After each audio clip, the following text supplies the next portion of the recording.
video will walk you through the steps to install a new residential wall hydrant to your current plumbing system. Depending on your pipe connection, be sure you have the following tools for the job.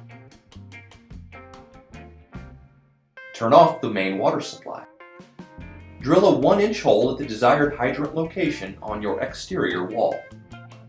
Insert the wall hydrant through the hole until it is flush with the wall.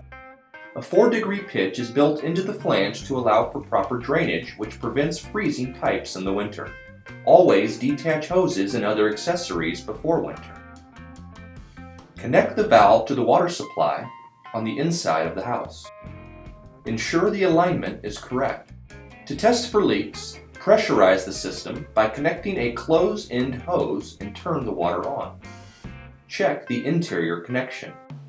Check the packing nut for leaks and tighten if necessary. Secure the hydrant to your house. Congratulations! You've successfully installed your new Prier wall hydrant. For additional installation instructions and other resources, visit Prier.com.